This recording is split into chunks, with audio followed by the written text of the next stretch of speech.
Olá, pessoal, sejam bem-vindos ao nosso podcast Tô no Pod. Primeiramente, quero agradecer aos nossos patrocinadores. Sphinx Produtora, produza seus conteúdos como podcast, vídeos institucionais, vídeo aula, vídeos comerciais, transmissões ao vivo com equipamentos profissionais de última geração. Faça seu orçamento e venha gravar aqui na Sphinx Produtora. Sphinx Produtora, a marca do gato. A Mídia Rio. Descubra como os painéis de LED podem transformar a sua marca. Seja notado e conquiste novos clientes. Localizada no Complexo Dimension of Parks, na Avenida Abelardo Bueno, número 1.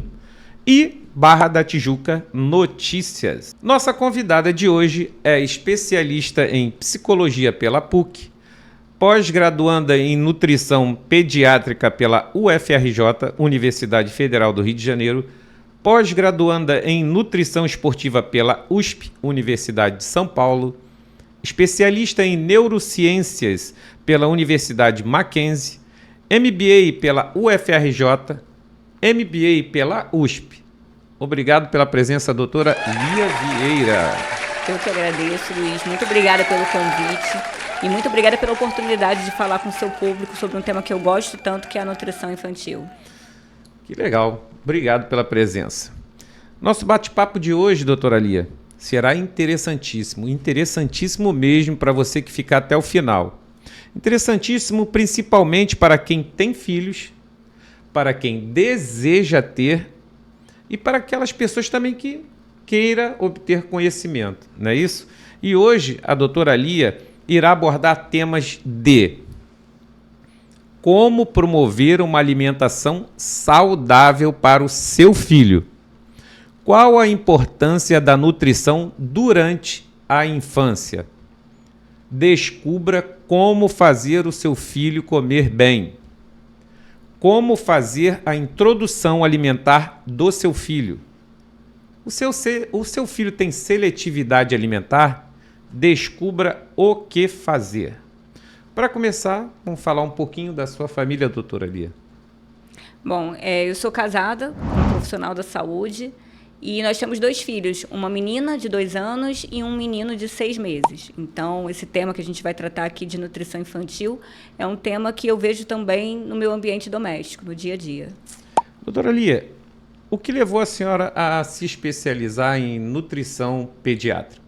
Bom, não foi a princípio o meu objetivo. Inicialmente eu não ia trabalhar com crianças, mas como eu tive 2 filhos seguidos, eu acabei procurando mais conhecimento também nessa área para poder cuidar deles. E nisso outras pessoas começaram a me buscar também para fazer atendimentos infantis e para tirarem dúvidas também. Então, com isso, eu acabei decidindo fazer uma especialização em nutrição pediátrica na UFRJ.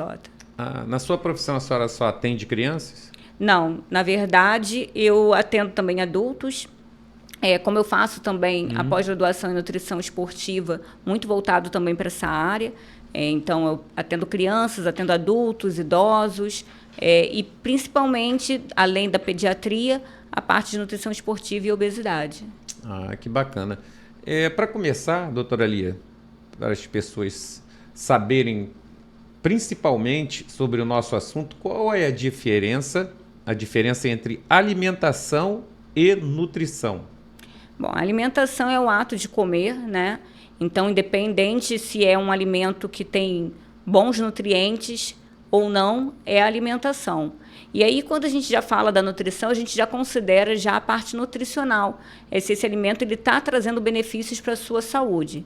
Então, a gente pode ter, por exemplo, um pirulito que é cheio de açúcar e corante e é um alimento, mas ele não é um alimento rico nutricionalmente.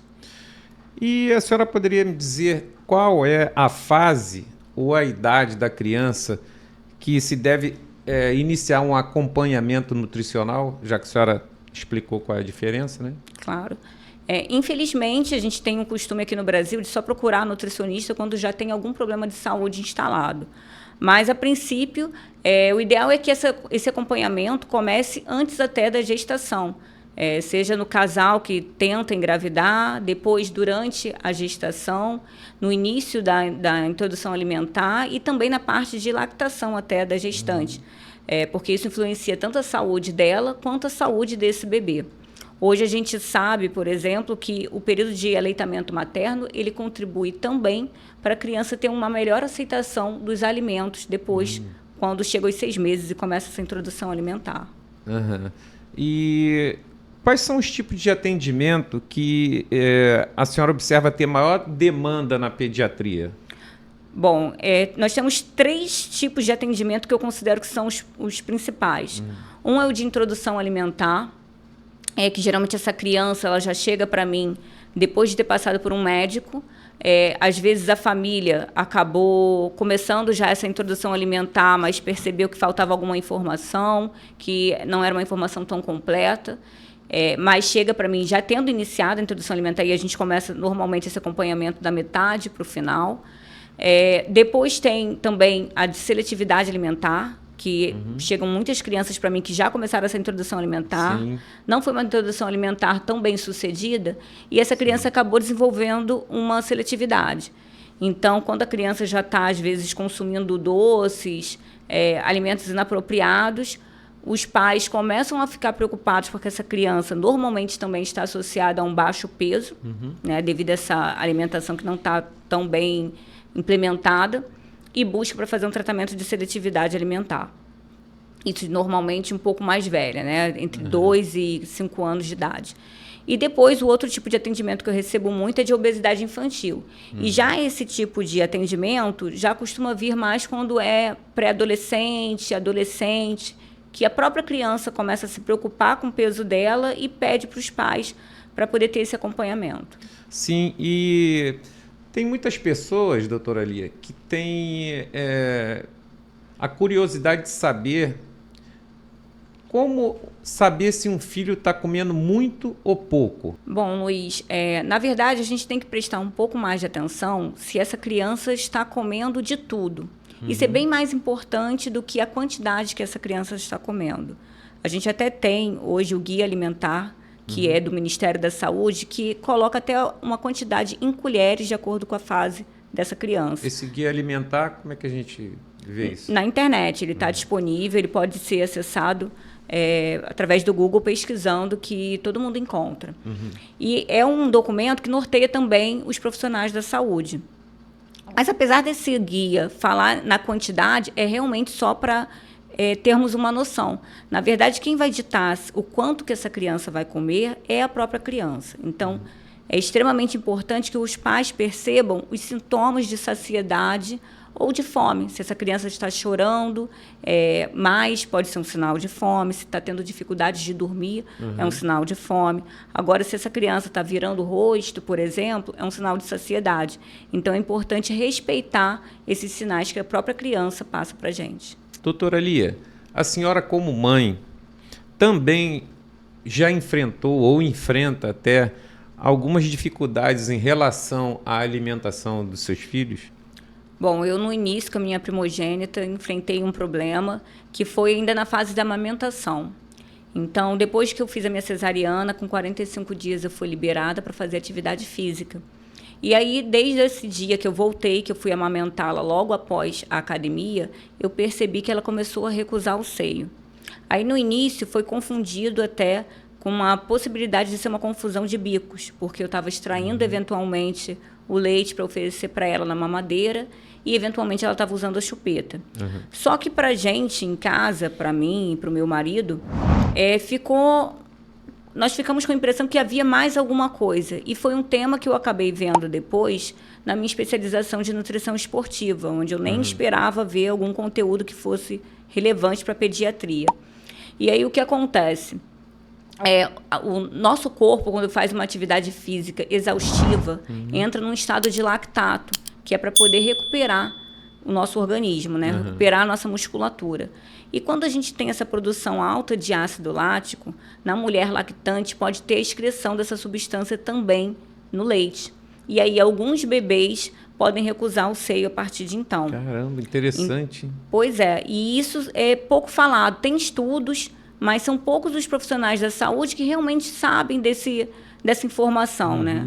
Na época eu tive dificuldade de encontrar, até busquei uma outra nutricionista pediatra que me mostrou que tinha essa possibilidade e me fez pesquisar também.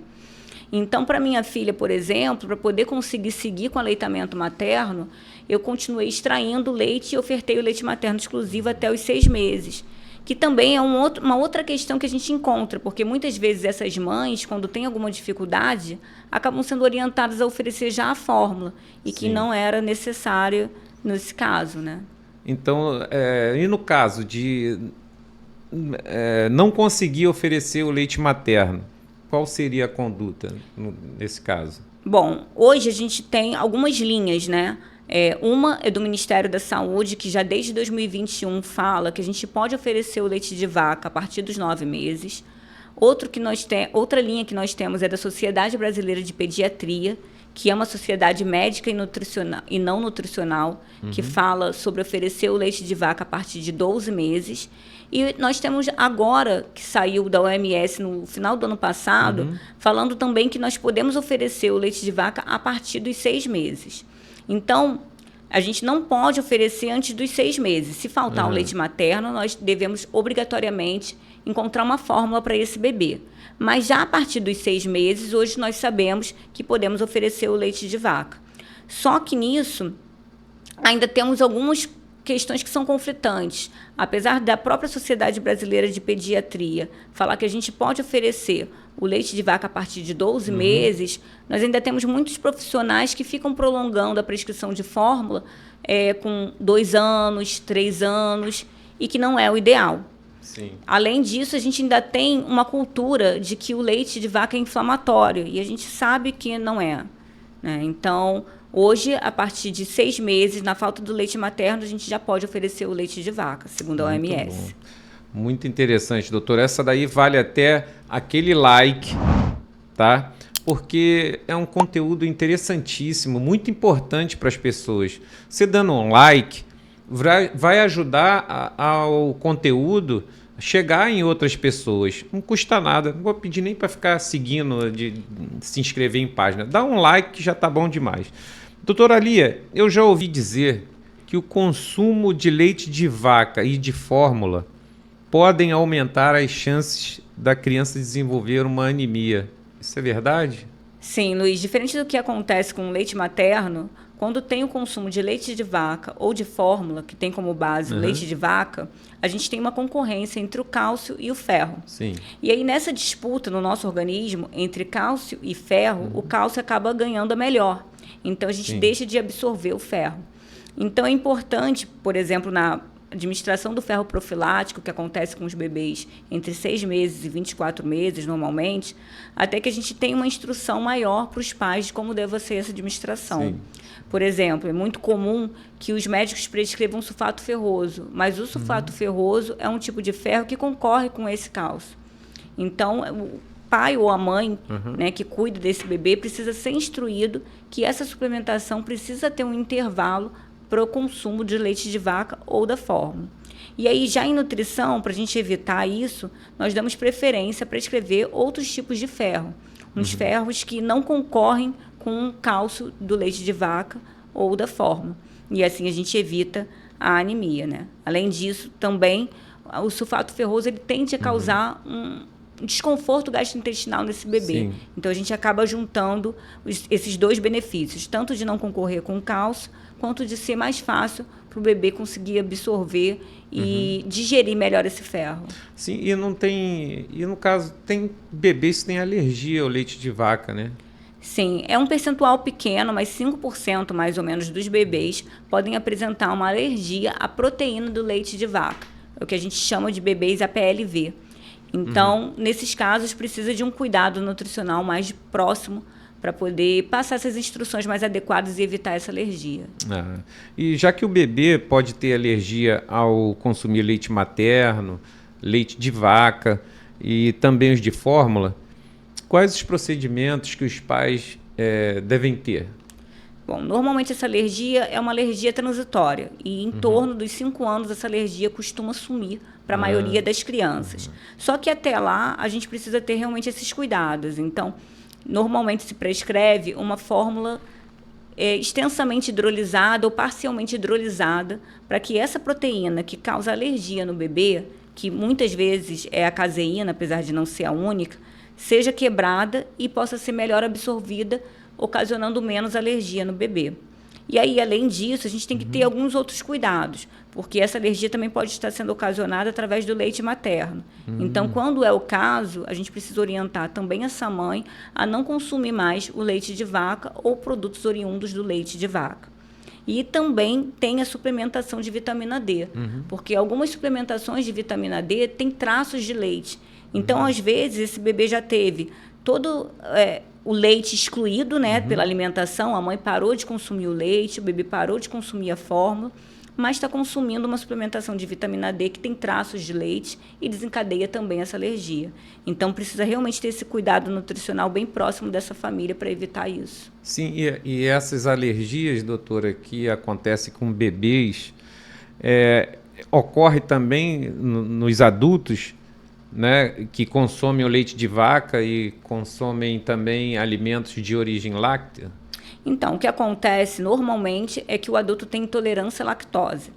Então, o adulto intolerante à lactose, ele não pode consumir o carboidrato, porque a lactose é o carboidrato. Sim. Também sente o desconforto, mas é diferente do bebê. E o bebê, ele tem a alergia à proteína, então o que ele não pode consumir é, por exemplo, a caseína. A conduta é muito parecida, mas não é a mesma coisa. Então, em casos de adulto, por exemplo, eu já peguei um paciente que estava recebendo uma prescrição de whey protein vegano, sim, devido à intolerância à lactose. Só que o whey protein, a base é proteína. Sim. Então, a partir do momento que é um whey protein isolado ou hidrolisado, a gente não costuma ter esse problema no adulto, né? E já no paciente bebê que tem a alergia, a gente precisa usar um leite hidrolisado, que tem a quebra da proteína, para evitar essa alergia. E causa aqueles efeitos gastrointestinais, não é isso? Sim, e pode causar, no caso do bebê, pode também ter sintomas dermatológicos, ficar vermelho, ter até a pelezinha ficar vermelhinha, né? Exato. Muitas vezes é assim que é identificado no bebê. E já no adulto costuma ser mais episódios de diarreia, enjoo. E quanto às outras alergias que costumam apresentar nos bebês, doutora? Como a mãe, o pai, os pais, na verdade, poderiam evitá-la, essas outras alergias? É um pouco contraditório, né? Mas, na verdade, a gente fala que os alimentos que têm mais potencial de serem alergênicos que devem ser oferecidos o quanto antes. A gente tem o que a gente chama de janela imunológica, que é o período principalmente dos 6 meses aos 9 meses. Então, todos os produtos que a gente sabe que têm um potencial maior de causar alergia devem ser oferecidos nessa faixa etária para justamente evitar que essa alergia seja desenvolvida. Só que qualquer alimento pode causar alergia. Nós consideramos os principais: a soja, o trigo, crustáceos, o leite, o ovo, mas, na verdade, a criança pode ter alergia com qualquer tipo de alimento. Inclusive banana, frutas, também é possível ocorrer. A forma de evitar? Oferecendo. Eu não gravei a faixa etária, na verdade. A senhora falou, eu não... É de 6 meses aos 9 meses, o principal período. É claro, assim, se a criança passou dessa fase, você, pai, ainda está preocupado e não pode oferecer esse alimento depois dos 9 meses, você pode e você deve. O quanto antes você oferecer, melhor. Mas, se você já faz um acompanhamento nutricional, possivelmente a sua nutricionista vai informar para você priorizar esse período de 6 meses a 9 meses. E, doutora, a senhora pode explicar para a gente qual a diferença da alimentação dos bebês, assim, de 6 meses, 1 ano, 2 anos? Tem essa diferença? Então, desde os 6 meses, a gente tem que prestar atenção também em relação às texturas, né? A gente tem que fazer um aumento gradual da textura no bebê que segue o tipo de alimentação tradicional. Sim. Ou o bebê BLW, a gente vai mudando também quais são os cortes seguros para esse bebê. Além disso, o bebê com 6 meses ele ainda tem restrição de açúcar e sal. Já o bebê, a partir dos 12 meses, ele começa a poder consumir um pouco de sal também. E aí, aos 2 anos, esse bebê já pode, eventualmente, consumir um produto com açúcar, mas é algo eventual. Interessante. E um produto que não leva açúcar? Ele não leva açúcar, porém usa adoçante. Eles podem ser oferecidos a bebês? Muita gente acredita que sim, porque há, mais uma vez, aquela confusão de alimentação do adulto com alimentação infantil. É importante isso ainda. Pois é, porque às vezes as pessoas não estão oferecendo açúcar, mas estão oferecendo alimentos que têm adoçante. E o que ocorre? Na verdade, até para adultos, o adoçante ele só é indicado em caso de pacientes diabéticos. Então, se não tem essa indicação específica, você não deve oferecer o adoçante. Por quê? Além de nós termos mais recentemente estudos que também estão apontando para questões prejudiciais da administração do adoçante, quando não tem essa indicação, nós temos uma questão também de treinar o paladar do bebê, né? Então, é importante que esse bebê ele não seja acostumado a comer algo doce, seja pelo açúcar ou pelo adoçante. Então, não, o bebê ele também precisa ser livre de adoçantes no seu consumo. O bebê até a faixa de idade? Até 2 anos. Até 2 anos. Isso. Então, bebê até 2 anos. Bebê até 2 anos. Doutora Lia, a partir de 2 anos, né? Já não é bebê, né? A partir de 2 anos é criança, é isso? Isso. A criança pode comer açúcar sem restrições a partir de 2 anos? Então, Luiz, na verdade, não. Mesmo a criança agora, podendo eventualmente consumir açúcar, a gente não tem um marco de oferecer o açúcar. Sim. Tem ainda muito essa cultura de que tem que oferecer o açúcar para a criança ter energia, É. mas isso não existe, né? Ela pode eventualmente consumir um açúcar, mas não devemos oferecer esse açúcar para ela de forma desregrada. Inclusive, tem uma questão de qualidade desse açúcar, porque uma coisa é você ter uma criança comendo um bolo de cenoura que levou um pouco de açúcar, e outra é você estar oferecendo um algodão doce para ela, que é só açúcar e corante. Tem um outro efeito na saúde desse bebê, né, ou dessa criança. E nós sabemos que esse açúcar, ele depois contribui para desenvolver uma diabetes, desenvolver obesidade, dislipidemia, Verdade. uma série de doenças na vida adulta, inclusive câncer, né? A gente sabe que o estilo de vida hoje facilita também o desenvolvimento de câncer na vida adulta ou já quando a pessoa está idosa. Então, é importante a gente ter esse esclarecimento para os pais. Não existe um marco para oferecer açúcar. Então, por mais que a sua criança possa consumir eventualmente, ainda é importante se preocupar com a qualidade, é importante regrar esse consumo dela e não ser um hábito, né? Porque isso muda também o paladar. Então, quanto mais você oferece o açúcar, você também faz com que ela recuse mais os alimentos saudáveis. Inclusive, eu, que sou uma pessoa nascida nos anos 80, me surpreendi recentemente sendo mãe, eu e meu marido. Porque na nossa época tinha realmente esse costume de oferecer danoninho, oferecer biscoito maisena, doce. Então, era muito comum. Isso fazia parte até, às vezes, antes de completar os 2 anos. E quando nós fomos numa das primeiras festas infantis, nós não estávamos preparados para isso. Então, chegamos lá, era assim, algodão doce com corante, só açúcar sendo oferecidos para bebês, cachorro-quente, que a gente sabe que a salsicha é um dos piores ultraprocessados que nós temos, pipoca, que tem risco de engasgo, e não só de engasgar, né? Às vezes as pessoas acham que a pipoca é só por engasgar, mas, na verdade, a gente tem um risco de broncoaspiração na pipoca. E aí essa pipoca vai para o pulmão e se torna uma pneumonia aspirativa. Muita gente não sabe não disso. sabe. Criança comer pipoca... É perigoso. E não é só por engasgar. Então, não adianta pensar assim, bom, a criança engasgou e a gente vai ajudar, vai fazer uma manobra. Não é só isso. Tem esse risco de broncoaspiração. Então, a gente recomenda, por exemplo, a pipoca só a partir dos 4 anos. Então, nessa festa que nós fomos pegos de surpresa, nós ficamos desesperados, porque a gente tentava oferecer coisas saudáveis para nossa filha, paramos próximo do horário do lanche, e meu marido tirando banana para poder oferecer a banana, e ela preferia a fruta, mas vinha o garçom e oferecia refrigerante para um bebê, porque a minha filha ainda não tinha nem 2 anos. Então, é algo assim desesperador, principalmente para quem é da área da saúde, ou o pai ou a mãe que está tentando realmente dar uma alimentação saudável, as festas infantis hoje ainda são, às vezes, pavorosas. E os pais, assim, do outro lado, que libera os doces, libera tudo, deve olhar para você assim, e aquela mulher A lá... nutri-chata. Os pais, as nutri-chatos, ela tirando banana, que não sei o quê. Eu acho que sim, eu falo isso brincando. Gente, vou dar uma de Deve olhar assim nutri-chata. de longe, caramba. E como é que se deve lidar com crianças seletivas, por exemplo, né? Que elas só querem consumir doce. E deve se permitir mesmo assim, depois de 2 anos de idade? Então, o que acontece? Essa criança, quando começou a consumir doce, ela não consumiu o doce sozinha. É sempre importante a gente falar isso. Esse doce chegou para essa criança através de algum adulto, né? Ou os pais que compraram, ou uma avó, um avô, que acabou oferecendo esse doce para essa criança. E isso muitas vezes acontece porque é normal a criança até eventualmente recusar. A criança, assim, o bebê, assim como nós, às vezes não está afim de comer uma salada, às vezes não está afim de comer determinada fruta, mas os pais, no desespero, acabam oferecendo coisas que são mais palatáveis.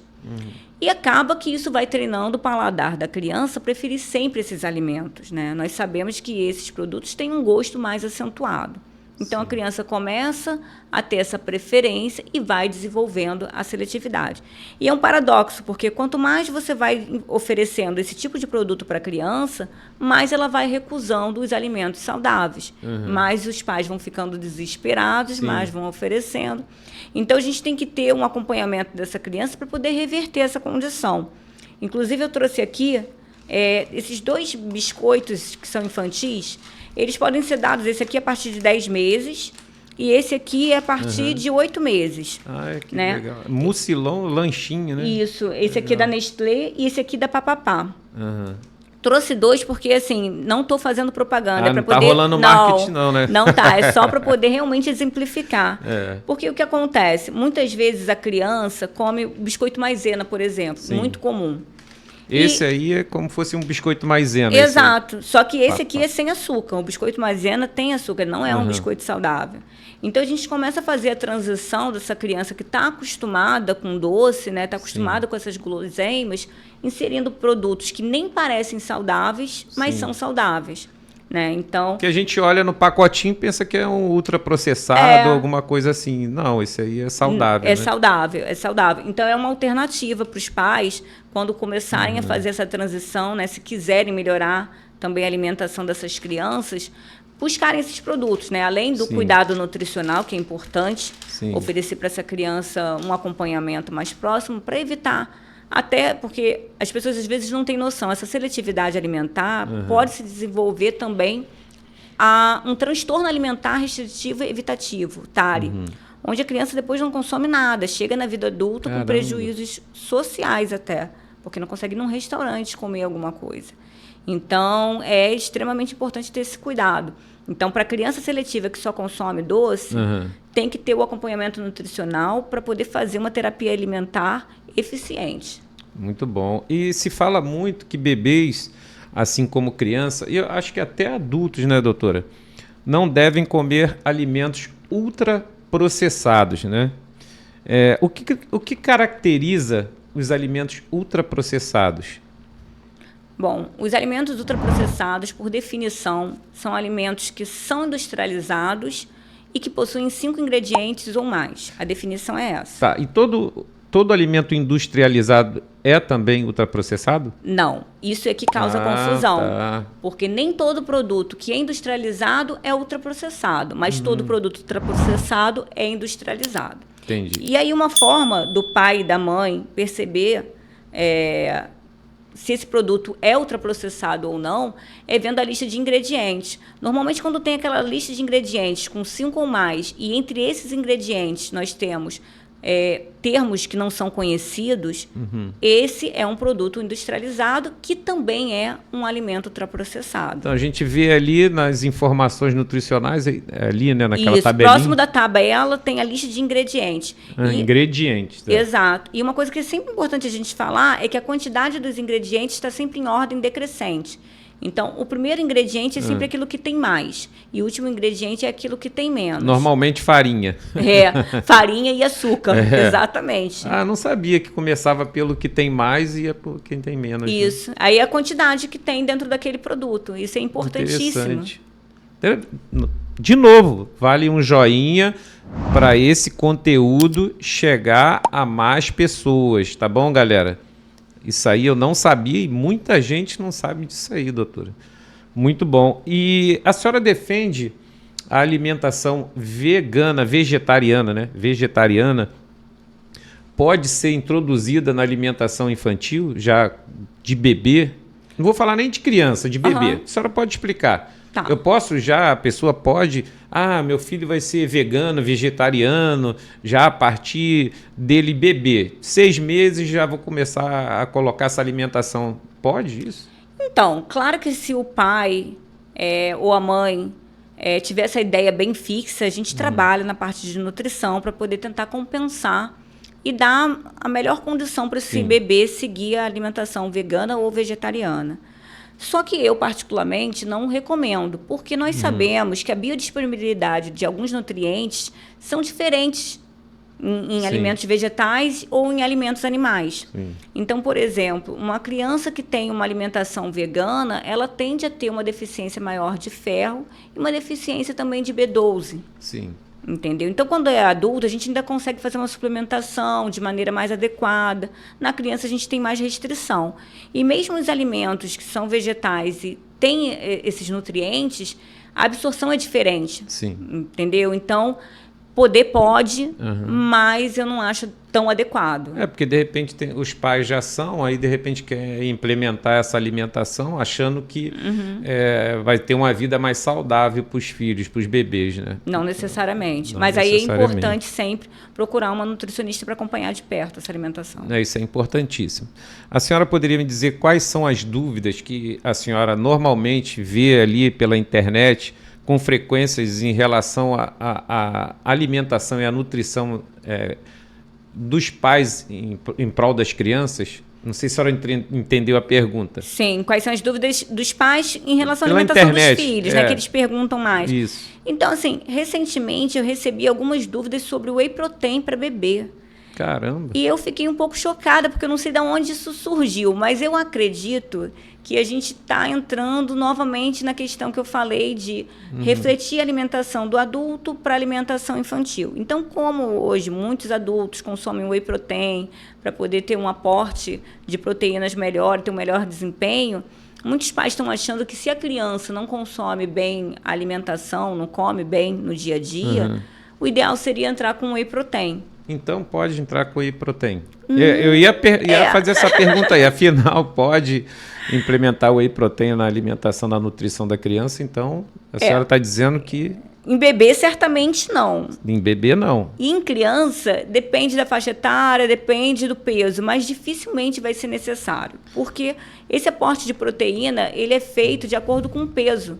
Então, é difícil, por exemplo, um adulto de 100 quilos conseguir consumir toda a proteína que ele precisa. Sim. Agora, para uma criança que pesa 20 quilos, é fácil dela consumir essa proteína através dos alimentos. Sim, até porque, por exemplo, né, vamos dizer que uma criança que vai começar a praticar um esporte de alta performance, né? Porque tem criança que já entra na ginástica olímpica, já entra com uma luta, de repente... tem essa necessidade de suplementação de whey protein, né? Ainda ou vai whey ser protein, difícil. Não sei. Isso, whey protein. Tem algumas pessoas que chamam de whey protein. Isso. E o que a senhora acha disso aí? Então, pode ocorrer, realmente pode ocorrer de ter uma necessidade maior, porque essa criança também vai ter um aporte calórico maior, né, de energia. Então, ela vai precisar aumentar tanto a proteína quanto o carboidrato. Não vai sobrecarregar os rins da criança? Exato. Ia aumentar, né, essa questão também. Mas isso tudo tem que ser feito com acompanhamento nutricional, porque é improvável que essa criança precise desse consumo de whey protein. Muito provavelmente ela vai conseguir também consumir através da dieta. Mas se eventualmente tiver essa necessidade de suplementação, tem que ser através de um profissional, para não sobrecarregar os rins e não causar nenhum prejuízo para essa criança. Às vezes você está achando que suplementar está tornando essa criança mais saudável, quando, na verdade, você está exagerando nessa quantidade de proteína, né, que precisa ser calculada, considerando o peso dessa criança, para realmente atender a necessidade dela. E, assim, até mesmo em adulto, a alimentação é sempre a melhor forma. Sim, é porque os pais, às vezes, são aqueles pais que praticam atividade intensa, ou musculação e tal, e de repente quer fazer com que aquilo ali, o filho dela tá ali, vou dar isso pro meu filho também, que aí ele vai ficar mais fortinho e tal. E isso não é adequado, né? Não, de forma alguma. Isso precisa ser feito com acompanhamento. E quais... Sim. E se precisar ser feito, né? Porque na maioria das vezes não precisa. É verdade. E hoje com essa onda de whey protein, de não sei o quê, e acaba até dando para as crianças. E a senhora daria... qual os conselhos que a senhora daria para os pais em relação a oferecer uma alimentação mais saudável para os filhos? Bom, a criança ela segue o exemplo. Então, a primeira... informação que o pai precisa ter e o primeiro conselho que eu posso dar é ser o exemplo do filho. É claro que nós, quando chegamos na vida adulta, até eu, como nutricionista, não como 100% saudável. Eu gosto de comer minhas guloseimas, mas isso não pode ser na frente das crianças, isso não pode ser um hábito na frente das crianças, porque essa criança ela vai seguir esse padrão, é isso que ela tem como referência. Então, é bem importante que os pais tenham essa consciência que eles são os exemplos para os seus filhos. E assim... Sim. Doutora, esse assunto é importantíssimo, né, para alertar os pais quanto à falta de informação em relação que é de fato uma alimentação saudável para as crianças, para os seus filhos. Importantíssimo. Essas informações servirão até como uma consulta, não é verdade? Elas serviram até como uma consulta para quem assistiu, para quem está assistindo, né? Serviram como uma consulta. É um conteúdo valiosíssimo para quem assistiu, porque a gente está chegando ao final, infelizmente. E a senhora aceitaria um convite para a próxima, para a senhora explicar melhor, para o conteúdo também não ficar extenso, né? Que as pessoas ficam ali assistindo. E eu queria convidar a senhora no próximo episódio, um outro episódio, para a senhora trazer aí mais informações sobre nutrição, até uma nutrição para adultos, alimentação. A senhora aceitaria? Certamente. Temos muito assunto. E agora a gente vai fazer, para finalizar aquele bate-bola, né? Uma paixão. Minha família. Uma comida. Espaguete alla carbonara. Nossa, que chique. Aí, Ana. Um lugar. Roma. Roma? Porque tem o espaguete. Que chique, né, Anne? Um hobby? Ler, estudar, gosto muito, é um hobby para mim. Tem algum livro? Tenho, inclusive trouxe um livro que não é sobre nutrição, mas é sobre educação de filhos, que eu acho que é interessante para quem estiver assistindo. O livro que você gostaria que seus pais tivessem lido e seus filhos ficarão gratos por você ler. Pô, que bacana aí, pessoal. Quem se interessar, Philippa Perry. Isso. Não é só sobre nutrição, é sobre educação no geral, mas também colabora muito para esse olhar. Legal. Não é marketing, não. Ainda tem outro aqui, né? Tem outro aqui também que eu vou pegar para você. Obrigada. Esse aqui, vou aproveitar então, já que você deixa eu mostrar um segundo. Esse aqui é para os pais que querem seguir uma alimentação. Mostra a capinha, doutora. O Mundo BLW Almanac. Para os pais que querem começar a introdução alimentar dos filhos pelo BLW, que é aqueles cortes da criança ter mais contato com a comida. Esse livro aqui é ótimo e é bem ilustrativo. Vou abrir aqui uma página. Ele mostra os cortes seguros para bebês menores, bebês mais velhos. Então é bem interessante. Bom, vale a pena, hein, comprar esse livro aí para... Me ajudou bastante também. Você usou. Bem legal. E filme? Efeito Borboleta é um filme antigo, mas eu gosto muito. A gente sempre deixa aqui, né, Anne, dois não, às vezes até mais, mas como é um assunto assim que eu não sou expert também em filme, o que deu para pesquisar uns filmes bons foi O Cardápio das Crianças, que é o The Kids Menu. né? Eu acho que está na Apple TV. É um documentário que investiga as causas de um problema sério na sociedade, que é obesidade infantil. A obesidade infantil. É o The Kids Menu. E o outro é A Consumida, Consumid, que é um filme que conta uma história de Sofia, que é uma mãe que tenta lidar com uma doença misteriosa do filho dela, e ela acaba investigando a situação de alimentos ligados a alimentos geneticamente modificados. Então, isso aí também seria um assunto bom para a próxima, né? E então é isso, doutora. Obrigado pela sua presença, pelo bate-papo, que na verdade foi uma aula, um conteúdo importante para quem assistiu. A galera, ela merece aquele joinha de novo, né? Quem quiser e puder, se inscreva no canal, ative o sininho e para que seja avisado no próximo episódio. A senhora quer deixar o seu Instagram, a sua página? Quero, obrigada, Luiz. Eu agradeço muito a participação aqui, muito legal conversar com você, sempre bom te encontrar. E Obrigado. Vou deixar também as minhas redes sociais. Então, eu tenho o meu Instagram, que é @dra.liavieira, que é o meu, onde eu falo também sobre nutrição no adulto, não só nutrição infantil. E tem um outro Instagram que é só voltado para alimentação infantil, que é legal. @Nutri da Molecada. E aí só falo sobre alimentação. Devagar, doutora. Nutri da Molecada. Nutri da Molecada. Tá. Vai aparecer aí no rodapé aí. E se por acaso alguém quiser fazer consulta, faço teleconsulta também e atendo na Barra, na Belardo Bueno. Aqui na Barra da Tijuca. Isso. E como é que é a teleconsulta? A teleconsulta é mais ou menos 1h30 de atendimento online. Normalmente a teleconsulta nas crianças, ela já vem já com medida e peso da médica pediatra, né? Então é até às vezes mais interessante porque eu consigo conversar diretamente com os pais, Sim. com mais calma, sem a criança às vezes estar atrapalhando também a escuta desse pai. Legal, então é legal. Isso.